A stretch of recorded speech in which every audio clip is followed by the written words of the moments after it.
ఢిల్లీలో సీఎం రేవంత్ రెడ్డి బిజీగా ఉన్నారు. రెండో రోజు పర్యటనలో భాగంగా ఇవాళ యూపీఎస్సీ చైర్మన్ కేంద్ర మంత్రులతో సమావేశం అవుతున్నారు. ఆర్థిక మంత్రి నిర్మలా సీతారామన్తో ముఖ్యమంత్రి రేవంత్ రెడ్డి భేటీ అవనున్నారు. రాష్ట్రంలో వెనుకబడిన జిల్లాలకు ప్రత్యేకంగా ఇవ్వవలసిన నిధులు, రాష్ట్రానికి రావాల్సిన మరో 1800 కోట్ల విడుదల చేయాలని కోరనున్నారు సీఎం. యూపీఎస్సీ తరహాలో టీఎస్పీఎస్పీని సైతం తీర్చిదిద్దాలి అనే ఉద్దేశ్యంతో ఈ రోజు ఢిల్లీలో యూపీఎస్సీ చైర్మన్ కలవనున్నారు.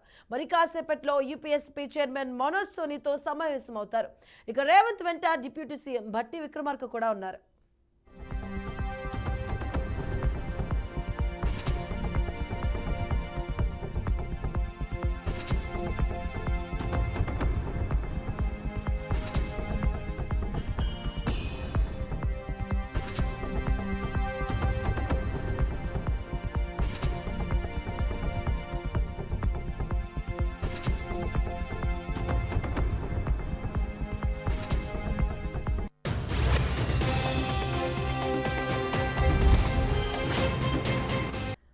ఢిల్లీలో తెలంగాణ ముఖ్యమంత్రి రేవంత్ రెడ్డి పర్యటన కొనసాగుతుంది. ఈ రోజు రెండో రోజు కూడా ఆయన పర్యటనలో భాగంగా పలు కేంద్ర మంత్రులను ఆయన కలిసే అవకాశం కనిపిస్తుంది. దీనిపై మరింత సమాచారం మా కరెస్పాండెంట్ అశోక్ అందిస్తారు. అశోక్,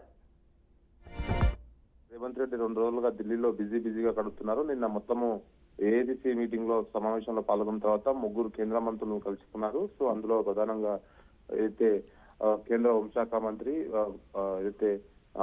హోంశాఖ మంత్రి అమిత్ షాతో పాటు హర్దీప్ సింగ్ పూరి, జలశక్తి మినిస్టర్ ను కలిశారు. సో ఈ రోజు ఉదయం 11 గంటల నుంచి ఆయన షెడ్యూల్ చాలా బిజీగా ఉంది.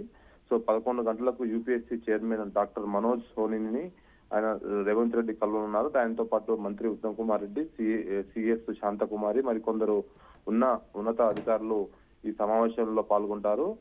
ముఖ్యంగా యూపీఎస్సీ పనితీరు పరిశీలన, పరీక్షల నిర్వహణ, ఇతర అంశాలపై రేవంత్ రెడ్డితో పాటు మంత్రులు, ఇతర అధికారులు బృందము అంతా పరిశీలించనున్నారు. యూపీఎస్సీ చైర్మన్ తో భేటీకి ఏదైతే టీఎస్పీఎస్ లీకేజీ కేసు దర్యాప్తు చేసిన బృందం అధికారులు పిలిపించారు. సో మొత్తం వాళ్ళందరితో కలిపి వీళ్ళు ఈ యూపీఎస్సీ చైర్మన్ తో కలిసి కూర్చొని మాట్లాడతారు. సో ఇప్పటికీ కేరళకు కూడా ఈ సర్వీస్ కమిషన్ పనితీరు, కేరళలో అద్భుతంగా ఈ కమిషన్ ఉంటుంది. సో ఎగ్జామ్ నిర్వహించే కమిషన్. సో అక్కడ కూడా ఈ బృందం పరిశీలించింది. సో మొత్తానికైతే ఈ యూపీఎస్సీ చైర్మన్ తో కలవడానికి ప్రధాన కారణము రాష్ట్రంలో గతంలో బీఆర్ఎస్ పరిపాలనలో చాలా సార్లు పేపర్ లీకేజ్ వ్యవహారం రావడం, బయటికి రావడం, ఎగ్జామ్స్ గ్రూప్ 1, గ్రూప్ 4 స్థాయి లాంటి ఎగ్జామ్స్ కూడా దాన్ని రద్దు చేయడము, ఎగ్జామ్స్ రాసిన తర్వాత కూడా రద్దు చేయడము. సో ఇదంతా జరిగిన పనితీరు చూసిన తర్వాత సో యూపీఎస్సీ పనితీరు ఎలా ఉందో సేమ్ అలానే ఉండేలా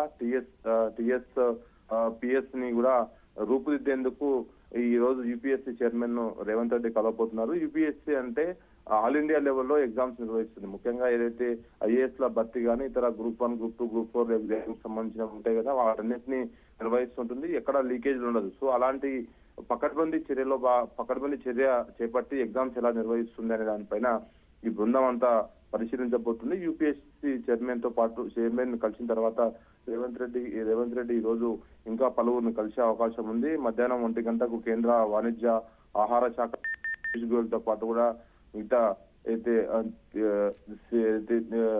ఆర్థిక శాఖ మంత్రి నిర్మలా సీతారామన్ తో పాటు ఇతర కేంద్ర మంత్రులను కూడా కలిసే అవకాశం ఉన్నట్టు తెలుస్తా ఉంది. సో ప్రధానంగా రాష్ట్ర అభివృద్ధి ఎజెండా, అదేవిధంగా రాష్ట్రానికి రావాల్సిన నిధులు, గత 5 నుంచి 10 సంవత్సరాల్లో బీఆర్ఎస్ పాలనలో రాష్ట్రంలో ఏదైతే రాష్ట్రం నుంచి కేంద్రం నుంచి రాష్ట్రానికి రావాల్సిన నిధుల పెండింగ్ ఉంది.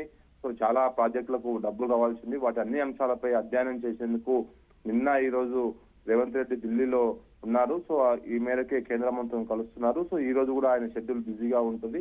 సో 4 నుంచి 5 మంది కేంద్ర మంత్రులను కలిసే అవకాశం ఉంది. చాలా మంది అపాయింట్మెంట్ అడిగారు, ఇంకా కొన్ని అపాయింట్మెంట్ ఫిక్స్ కాలేదు. ఇప్పటి వరకు మాత్రము యూపీఎస్సీ చైర్మన్ ది, అదేవిధంగా ఆరోగ్య శాఖ, కేంద్ర వాణిజ్య ఆహార శాఖ మంత్రి పీయూష్ గోయల్ మాత్రమే అపాయింట్మెంట్ ఖరారైంది. సో ఈ రోజు సాయంత్రం వరకు అన్ని షెడ్యూల్ పూర్తయిన తర్వాత ఆయనకు తిరిగి హైదరాబాద్ బయలుదేరే అవకాశం ఉంది. Right, thank you Ashok.